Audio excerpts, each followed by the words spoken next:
Let first take my salam. Assalamu alaikum. How are you all? I'm fit and fine. I hope you all are fit and fine. Right now, I'm going to share about boys. Boys means bacho.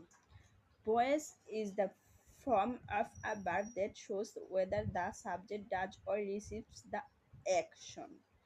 Bachchu হলো ক্রিয়ার এমন রূপ যা বোঝায় কর্তা কাজটি করে নাকি কাজটি তার উপর হয়, অথবা ভার্বের কার্যপ্রকাশের ধরনকে ভয়েস বা বাচ্য বলে।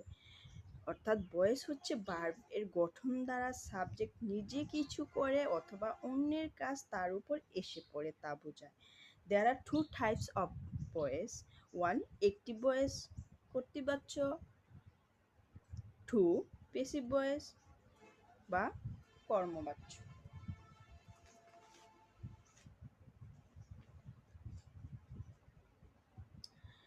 একটিভ ভয়েস, যে বাক্যে কর্তা নিজে কাজটি করে তাকে কর্তৃবাচ্য বলে। A sentence where the subject does the action is called active voice.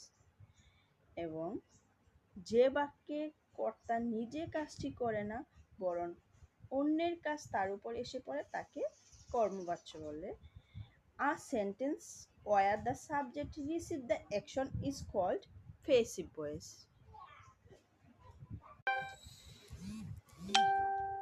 Rupa eats rice. রূপা ভাত খায়। This is active voice.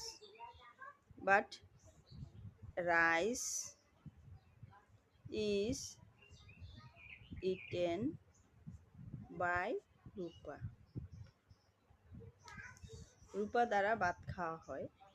এখানে বা ভাত খাওয়া হয় রূপাকে দিয়ে বা রূপা দ্বারা। এখানে rice is eaten by Rupa. This is passive voice. এখানে রূপা নিজে কাজটি করে, এটা রূপা ইটস রাইস, এখানে রূপা নিজে কাজ করে, এটা হচ্ছে গিয়া একটিভ ভয়েস অর্থাৎ কর্তৃবাচ্য। আর ভাত খাওয়া হয় রূপার দ্বারা বা রূপাকে দিয়ে ভাত খাওয়া, এটা হচ্ছে গিয়া কর্মবাচ্য, মানে তার উপরে সে কাজটি করে।